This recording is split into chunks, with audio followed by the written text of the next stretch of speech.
Kita lanjut ke ciri yang khariji, yang sihirnya di luar tubuh. Di luar. Ya, di luar tubuh. Tadi kita bahas yang pertama, kalau di luar itu madfun, yang ditanam ya. Tanam. Yang ditanam. Oke.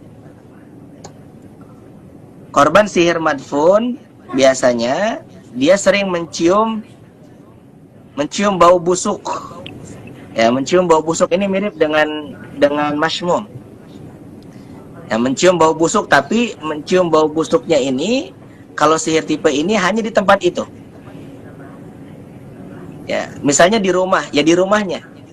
Misalkan dia ke ruang tamu, baunya ada di ruang tamu. Misalnya dia ke kamar tidurnya, dia ada. Tapi kalau keluar rumah tidak ada. Nah, ini biasanya tipenya madfun di area rumahnya.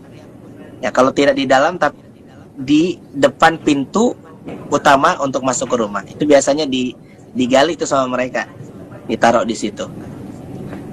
Cuman yang baru saya temukan kasus, tidak saya temukan di buku-buku sihir. Ada media sihir apa namanya teh?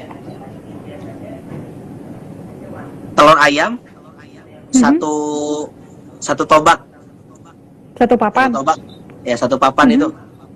Ditaruh di depan pintu rumah sama si tukang sihirnya atau sama orang yang disuruh oleh tukang sihir.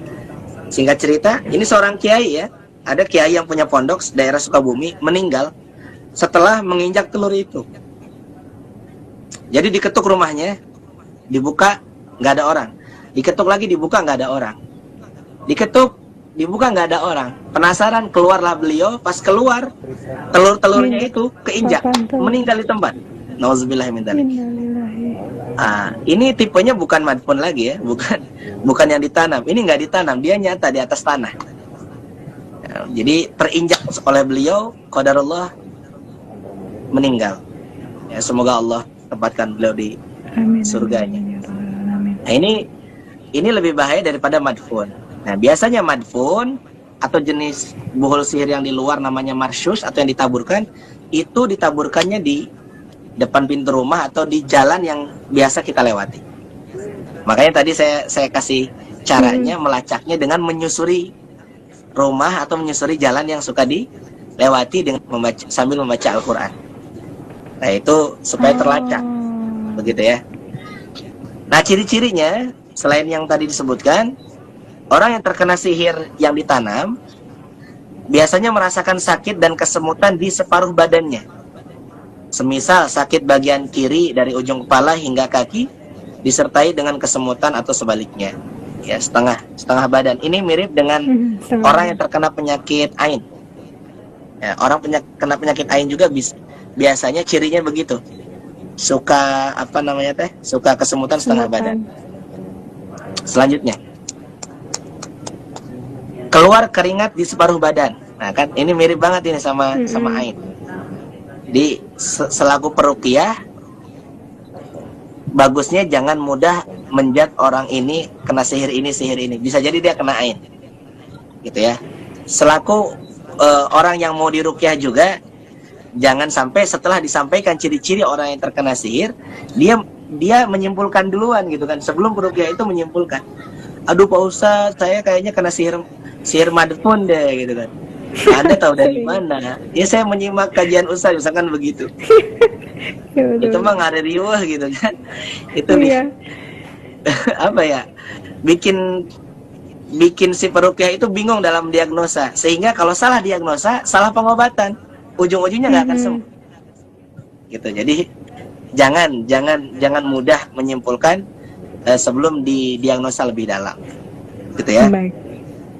Terus, sering mimpi kuburan, tempat sampah, atau puing-puing reruntuhan bangunan, dan sering melihat mayat.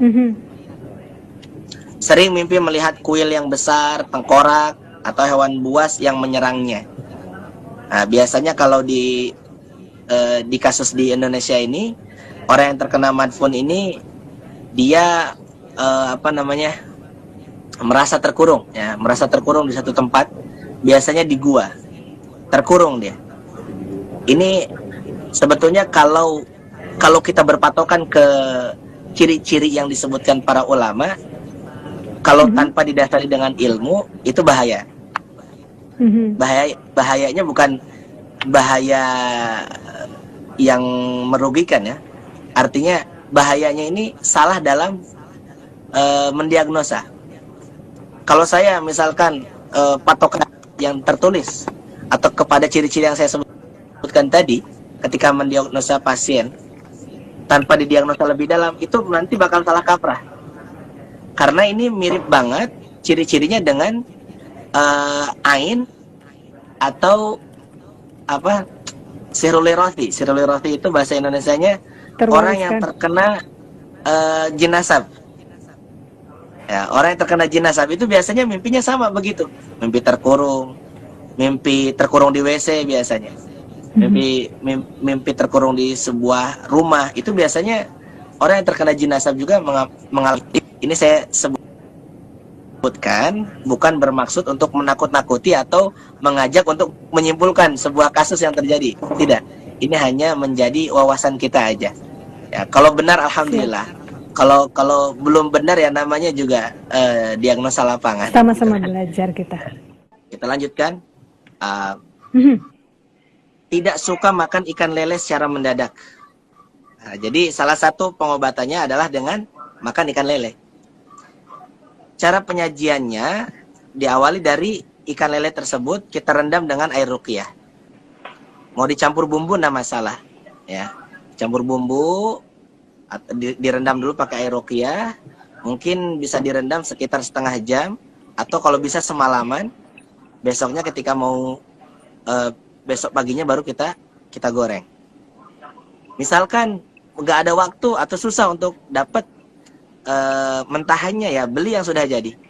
Cari tukang pecel lele gitu kan, beli lelenya, ngajikan ayat suci Al-Quran, bisa dibacakan ayat-ayat pembatal sihir, ya. Atau bisa dibacakan ayat-ayat standar pada umumnya, Al-Fatihah, Ayatul Kursi, Al-Ikhlas, Al-Falaq, An-Nas juga bisa ditiupkan lalu dimakan dengan harapan mohon kepada Allah kesembuhan.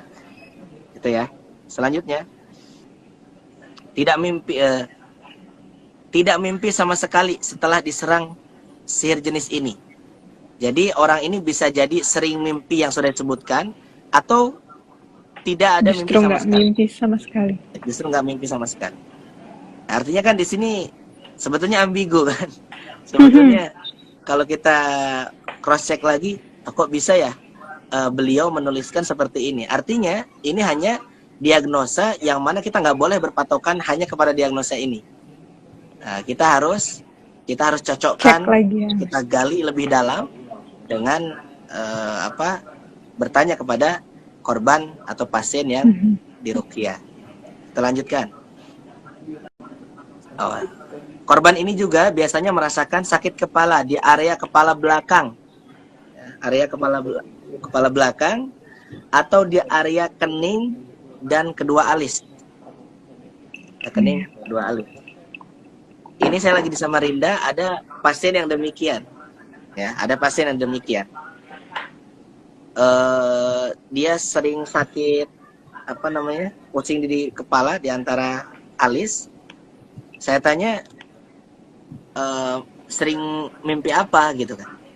Sering mimpi apa? Aku sering mimpi tentang kuburan, Ustaz. Aku mimpi tentang kuburan, tentang mayat, tentang hantu lain sebagainya. Lalu saya tanya, kalau boleh tahu udah punya anak belum?